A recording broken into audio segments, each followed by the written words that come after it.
అధ్యక్షుడిగా 35 సంవత్సరాలు మీ సమస్యలు తెలిసిన వాడిగా మీకోసం కొట్లాడుతూనే ఉన్నాడు, మీ సమస్యల పరిష్కారం కోసం పనిచేస్తూనే ఉన్నాడు. అట్లాంటి మహేందర్ రెడ్డి గారికి ఎల్బీ నగర్ సందు తెలుసు, ప్రతి సందులో ఉన్న కుటుంబాలు తెలుసు. నాకైతే సగం చుట్టాలు ఇక్కడనే ఉంటారు. ఊరికి పోయి పండుగ చేసుకుందామంటే ఊరికంటే ఎల్బీ నగర్కి వస్తేనే ఎక్కువ మంది చుట్టాలు ఇక్కడ కలుస్తారు. ఇవాళ అందుకే మా బంధువులందరూ మా మిత్రులను అడుగుతున్నా, ఆనాడు నన్ను ఎట్లయితే ఆశీర్వదించి 29,000 మెజార్టీ ఇచ్చినో ఈనాడు కూడా సునీతమ్మను అట్లనే ఆశీర్వదించి 30,000 మెజార్టీ ఎల్బీ నగర్ నుంచి మీరు ఇవ్వండి.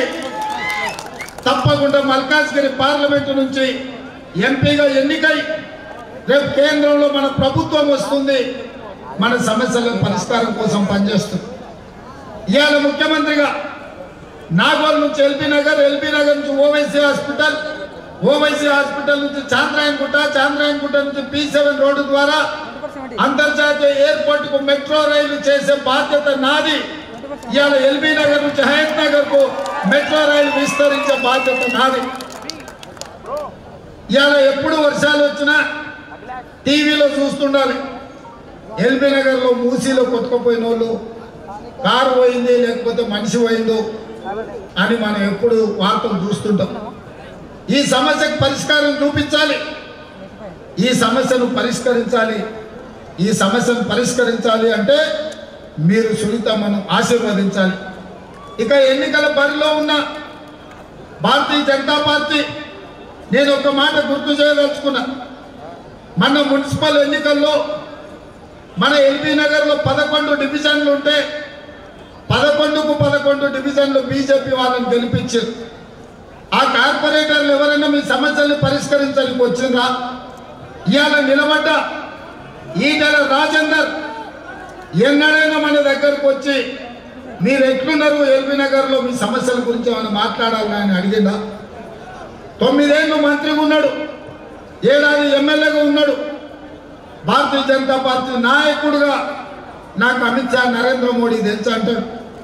నీకెవరైనా తెలుసుండొచ్చు రాజేందర్ గారు, మా ఎల్బీ నగర్కు ఏం చేసినావు, ఏం తీసుకొచ్చినావు, ఏం నిధులు ఇప్పించినావు అని నేను ఈరోజు అడుగుతున్నా.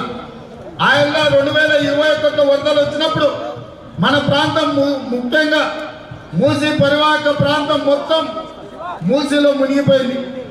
ఆ రోజు బీజేపీ అధ్యక్షుడు అన్నాడు, బండి పోతే బండి ఇప్పిస్తా, గుండు పోతే గుండు ఇప్పిస్తా, లారీ పోతే లారీ ఇప్పిస్తా అన్నాడు. మునిగిన వాళ్ళకు ఫ్రిడ్జ్లో మంచాలో టీవీలు పోతే, సైకిల్లో ఏమైనా కొట్టుకపోతే కనీసం అవి కూడా ఇప్పలే.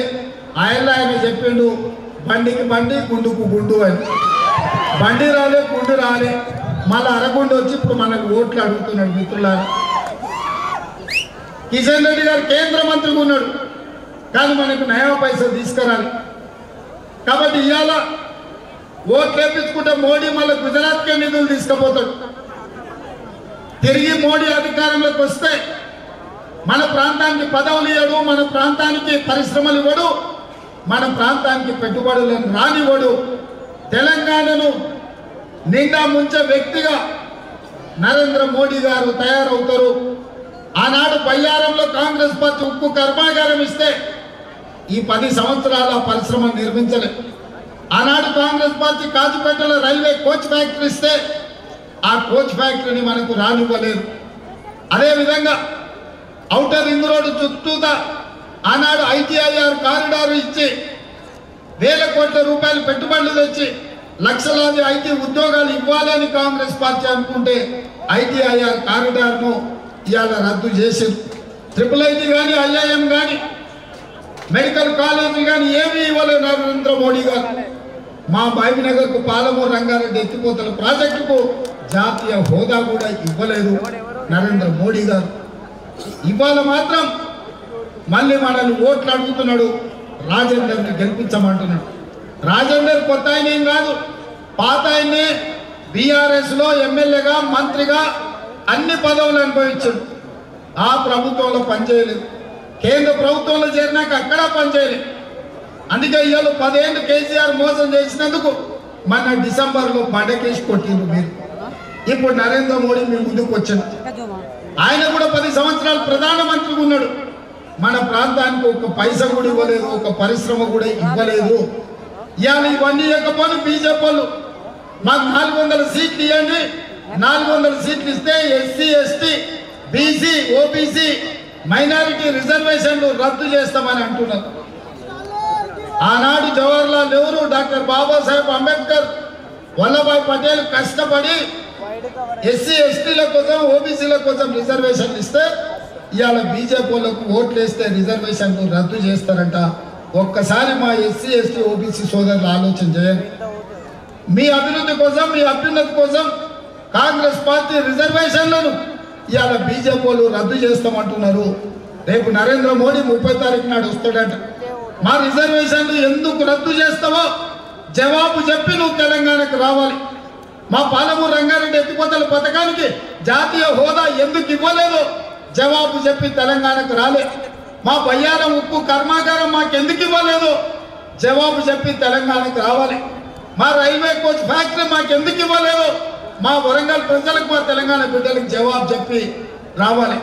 ఇవాళ ఔటర్ రింగ్ రోడ్డు చుట్టూతా రంగారెడ్డి జిల్లాలో ఐటీఐఆర్ కారిడార్ ఐటీ కంపెనీలను రాకుండా అడ్డం పెట్టినందుకు ఇవాళ మీరు జవాబు చెప్తేనే తెలంగాణకు రావాలి, ఓట్లు అడగాలి.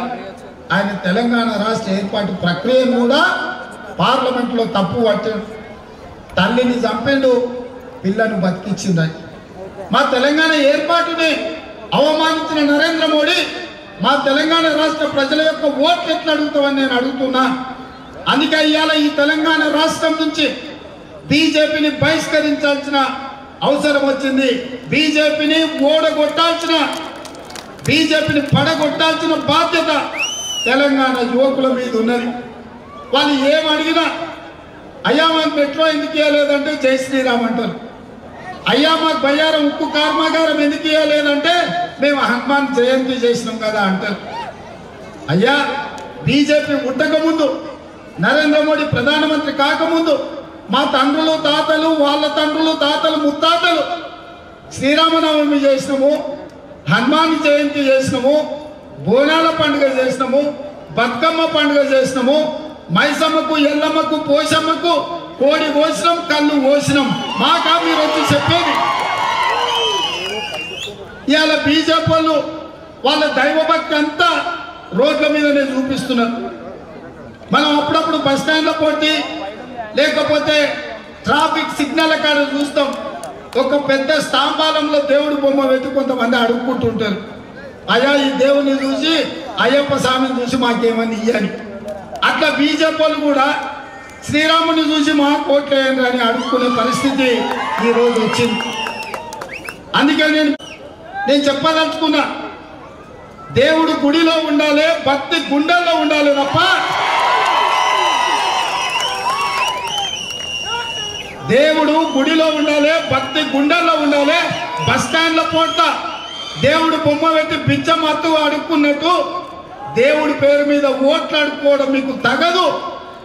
మీరు ప్రజలకు ఏం చేసిందో చెప్పుకుంటేనే ఓట్లు అడగాలి. ఇక నిన్న మన ఒక ఆయన బయలుదేరి బస్సు వేసుకొని కారు ఖరాబ్ అయిందంట, కార్ఖానా పోయిందంట, కారు లేదంటే ఆయన బస్సు వేసుకొని బయలుదేరి కొడుకు చెప్తుంటారు కారు అను చెడ్డది, కార్ఖానా పోయింది, మళ్ళీ వస్తుంది రాదు. ఇంకా అది కారు మొత్తం ఖతం అయిపోయింది, కార్ఖానా పోయింది. నువ్వు కార్ఖానాలో పెట్టంగానే ఎవడో టైర్లు పయ్యలు ఇప్పుకపోయి జుమరాజ్ బజార్ ఇప్పుడు అమ్మేసింది. కారు తూకం కింద అమ్మిండ్రు నాయన, ఇంకా మళ్ళీ మీ కారు రాదు. ఇక బస్సులో తిరిగేటాయన చూస్తుంటే తిక్కలోడు తిరణాలకు పోతానంట, ఎక్కడికనే దిగనికనే సరిపోయిందంట. చంద్రశేఖరరావు బస్సులో తిరుగుతుంటే నిన్న మన మహబూబ్నగర్ పోయిండు, ఆ నుంచి నాగర్కర్నూలు పోయిండు, గంతగడ్డ ఉంటూ పక్కనే సూర్యాపేట పోయిండు, మిర్యాలగూడెం పోయిండు, మన భువనగిరి వచ్చిండు.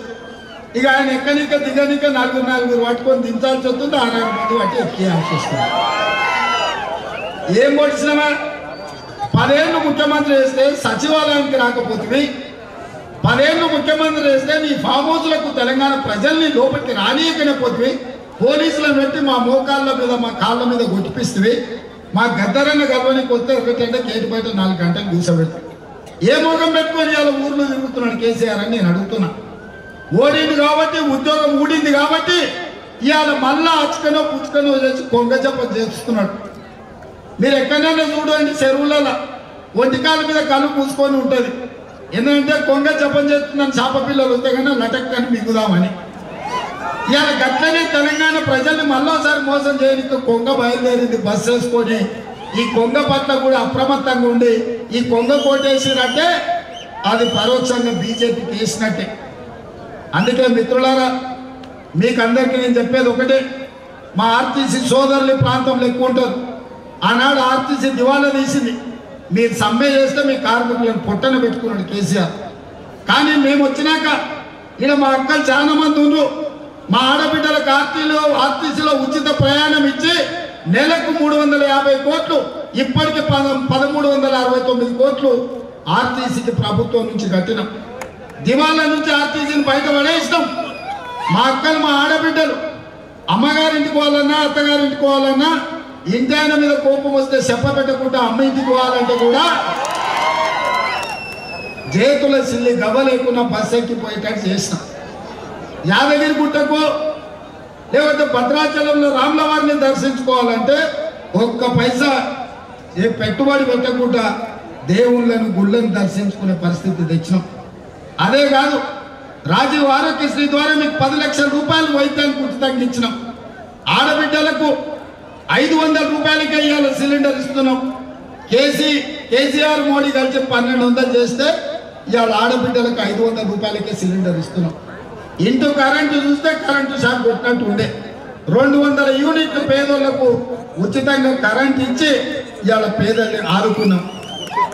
అదేవిధంగా పేదవాళ్ళకి ఇల్లు కట్టుకోనికే 4,50,000 ఇల్లు, 22,500 కోట్లతోటి రాష్ట్రం నలుమూలలో ఇందిరమ్మ ఇల్లు పేదోళ్ళకు కట్టుకోనికే 5 లక్షల రూపాయలు ఇవాళ ఉచితంగా ఇస్తున్నాం. 30,000 నిరుద్యోగులకు 3 నెలల్లో ఉద్యోగాలు ఇచ్చినాం.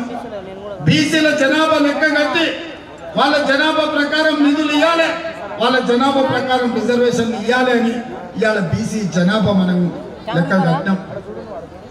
హైదరాబాద్ నగరానికి కృష్ణా గోదావరి జలాలు తెచ్చి ఈ ప్రాంతంలో తాగునీటి సమస్య తీర్చినాం. మెట్రో రైలు వేసినాం, ఔటర్ రింగ్ రోడ్ కట్టినాం, అంతర్జాతీయ కూడా వేసినాం. ఇన్ని చేసిన మనం ఈసారి మన ప్రభుత్వం ఉంది, మన ప్రాంతాన్ని అభివృద్ధి చేసుకోవడానికి పూర్తిగా మనకు అవకాశం ఉంది. అందుకే ఈ ఎన్నికల్లో ఈ పార్లమెంట్లో ఎల్బీ నగర్కు అవసరమైన అభివృద్ధి, హయత్ నగర్ వరకు మెట్రో, మూసి ప్రక్షాళన, వికారాబాద్ నుంచి నేరేడ్చేరులో నల్గొండ జిల్లా వరకు మూసిని మొత్తం ప్రక్షాళన చేసి మంచి నీళ్లు బారే విధంగా ప్రాజెక్టును పూర్తి చేసి మీ 118 జీవో పరిష్కారం చేసి మిమ్మల్ని ఆదుకునే బాధ్యత నాది. మరి ఇన్ని పనులు చేసే నేను మిమ్మల్ని ఏం అడుగుతలేను, మనులు అడుగుతలేను, మాణిక్యాలు అడుగుతలేను, మీ ఇంట్లోన ఏమైనా చిన్న చిన్న వజ్ర ముక్కలు ఉంటే అవి కూడా అడుగుతలేను. లేకపోతే హయత్ నగర్, ఈ ఎల్బీ నగర్లో పూల ధరలు మస్తు మా రంగన్న దగ్గరకు వచ్చి అడుగున్నాయి. గజం భూమి కూడా అడుగుతలేను. నేను ఏమడుగుతున్నా మిమ్మల్ని? ఏమడుగుతున్నా?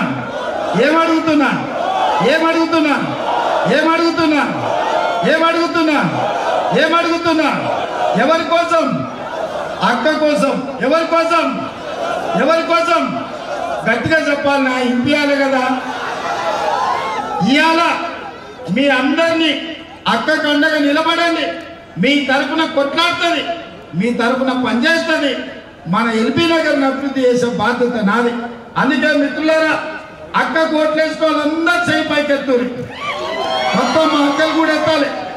జై కాంగ్రెస్.